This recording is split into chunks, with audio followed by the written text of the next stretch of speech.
No ar, Minuto da Unicidade, com o pastor Tony de Souza.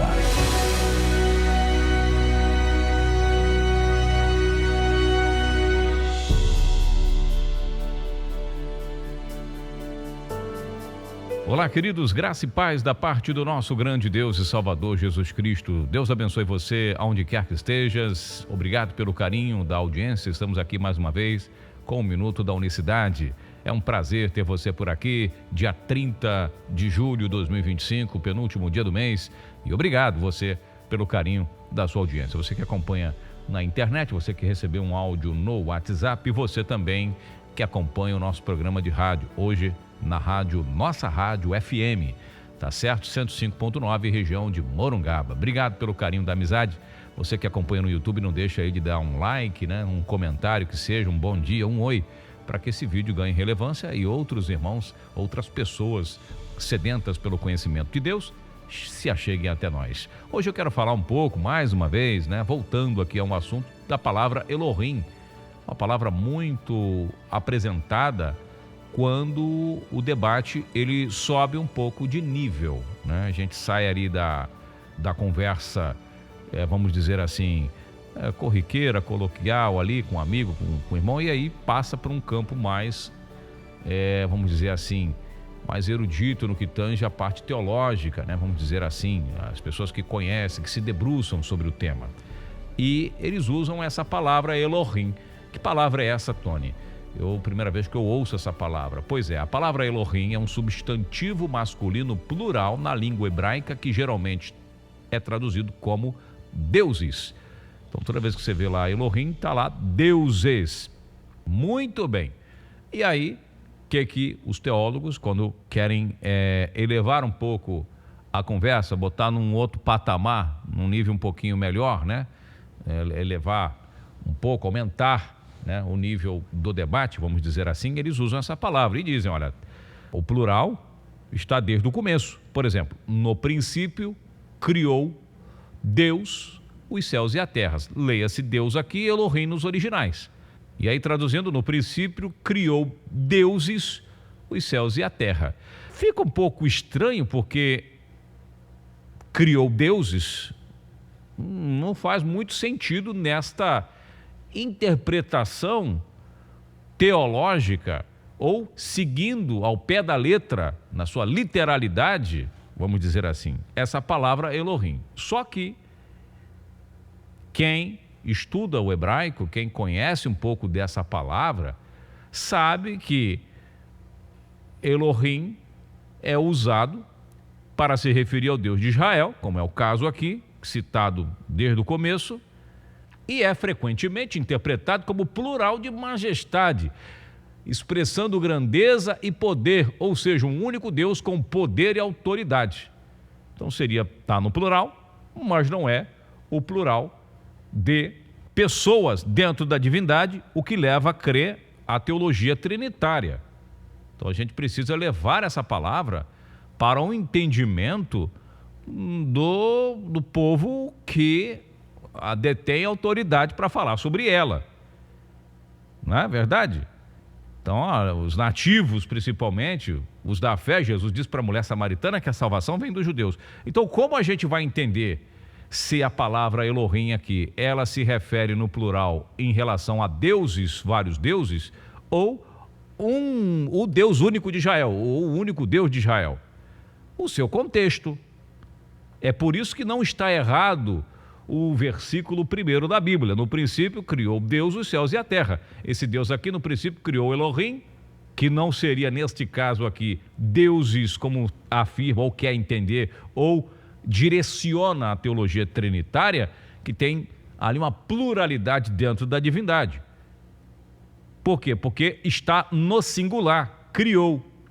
E a prova disso está no Evangelho de João, e aí a gente tem muitos contextos, né? muitos versículos para falar que um só criou. O próprio Deus ele fala, antes de chegar em João, o próprio Deus ele fala, eu criei a terra e formei, espalhei ela por mim mesmo. Quem estava comigo? Isaías 44, 24.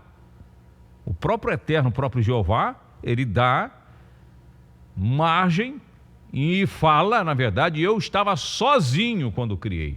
E ainda diz que estava só, não havia pessoas com ele ali no momento da criação. Contextualizando.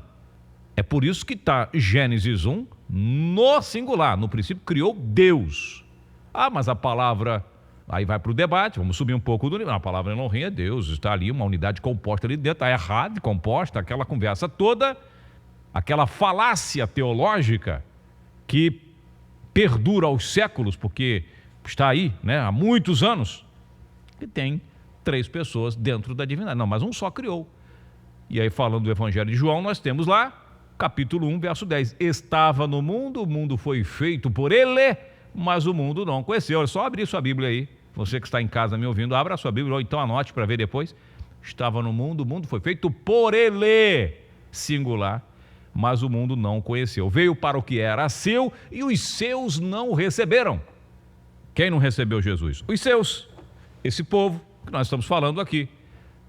Elohim é a forma plural de Elohá, que significa Deus, divindade. O uso do plural pode ser uma forma de enfatizar a grandeza e a transcendência de Deus, em vez de se referir a uma pluralidade de deuses.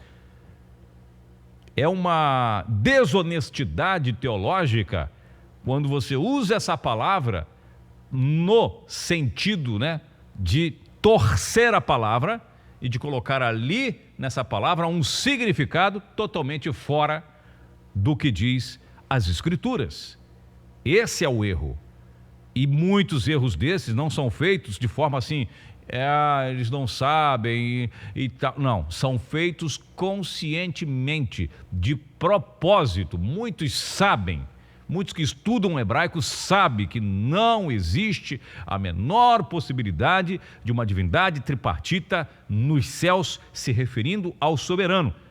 É uma agressão à divindade, é uma agressão ao soberano colocar esta interpretação trinitária para a palavra Elohim, se referindo a Jeová, a Yahvé, ao Santo.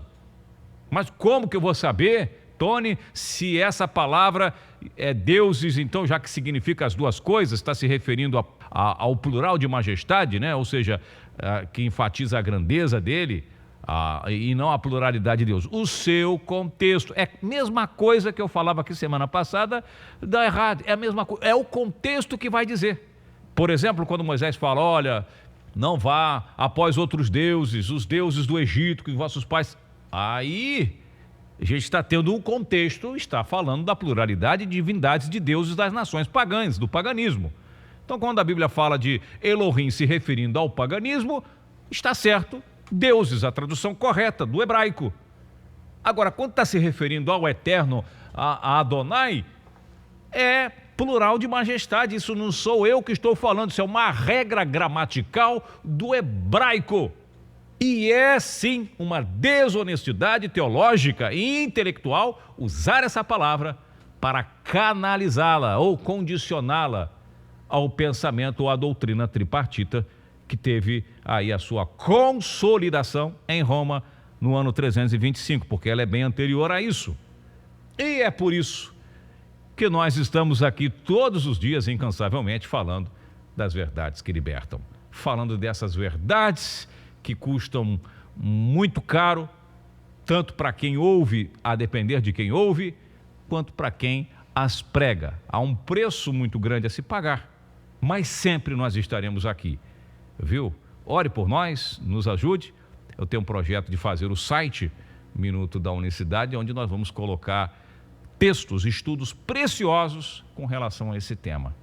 Mas eu preciso de você. Sozinho a gente não chega a lugar nenhum, a gente não avança, a gente trava.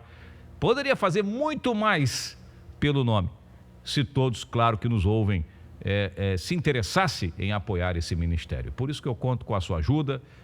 Nós temos programas em 2 emissoras de rádio, estamos empenhados, envolvidos nesta pregação, diuturnamente, com esse propósito de fazer com que as pessoas conheçam essa verdade poderosa. Essa é a finalidade, esse é o propósito há 8 anos. E eu agradeço muito o seu carinho, a sua audiência, o seu apoio. Amanhã nós voltaremos, se Deus quiser. Envie esse áudio para um teólogo, para um doutor em teologia, envia para o máximo de pessoas que você puder enviar, para que eles conheçam aí, envia esse link, envia aí o nosso áudio, você que está na internet. E amanhã nós voltaremos. Forte abraço, até lá. Minuto da Unicidade.